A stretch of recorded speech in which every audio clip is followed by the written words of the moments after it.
il dit, on va avoir, quand il dit que c'est notre dernière chance.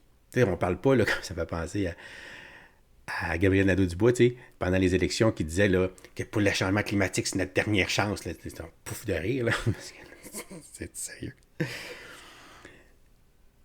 Mais pour ce qui est, par contre, de si on veut devenir un pays, là, c'est sûr, on s'entend que si, là, il n'y a pas de certitude pour moi là, si il passe au pouvoir, puis qu'il déclenche un référendum, on s'entend-tu que, inespéré pour moi, là, on s'entend-tu que je ne verrai plus jamais ça de mon vivant, là.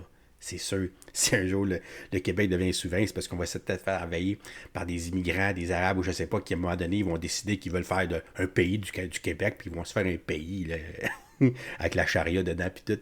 J'exagère à peine, peut-être. Parce que nous autres, quand on aurait eu la chance de se faire un pays, on aurait été trop mou, trop lâche pour le faire. Fait que ça va être notre chance ultime. Puis ça, là, moi, ça me rejoint. Puis ça fait peur en même temps.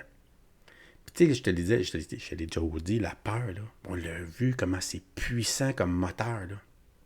C'est fou. Je vais en reparler après, mais laissons-le dire là, que c'est notre dernière chance. D'ailleurs, si les Québécois recommencent à s'intéresser à leur destin collectif, puis que cette question-là n'est plus un lointain idéal théorique, c'est parce que l'effacement de notre différence dans le Canada, elle est clairement en marche et les gens le ressentent.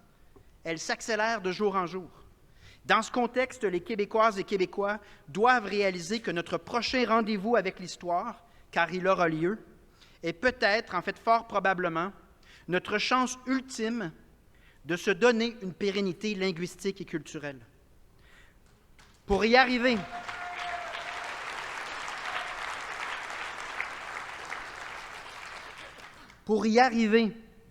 il faudra donc sortir du défaitisme. Il faudra cesser de manquer d'ambition envers nous-mêmes. Il faudra au contraire penser en bâtisseur, penser en entrepreneur, penser en gagnant. C'est pas facile, ça, au Québec, penser en entrepreneur, penser en gagnant, tu sais. Quand Nick, tu dis, je suis pour l'Union nationale. C'est beau, c'est correct, ça. Mais quand il va être le temps d'aller voter au référendum, tu te dis pas, moi, je veux un pays parce que c'est qui le propose, là? Tu sais, le pays, c'est pour, quand tu vas être mort, là, le pays va être encore là. Ça va être d'autres mondes qui va nous diriger à ce moment-là. Là. C'est pas important qui est là. À ce moment-là, on s'en fout, là. À partir du moment qu'on sera un pays, l'Union nationale ou n'importe quel autre parti qui pointe, qui émerge pour reprendre le pouvoir dans un pays, à la place. T'sais? Parce que là, si on commence à se séparer pour des futilités, dire ah ben là, c'est de valeur, c'est pas. Ça serait tel parti qui le proposerait, là, je voterais, moi je suis pas de tel parti. Mais oui, je comprends. Là.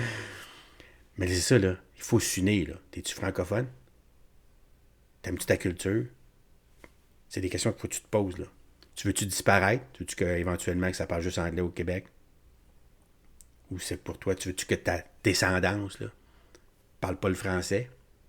Tu sais, je pense qu'à partir du moment que ta langue maternelle, c'est le français, je vois pas comment est-ce que mettons que ça arrivait, là, peu importe que ce soit le PQ, QS, n'importe qui arriverait avec un référendum pour qu'on devienne un pays, comment est-ce que tu pourrais arriver et dire non? Non, moi, je veux que ce soit les Anglais qui mènent. Comment est-ce que tu pourrais arriver à cette conclusion-là? Je me pose la question, là. Hey, merci François pour ton don. Merci, c'est super. Merci.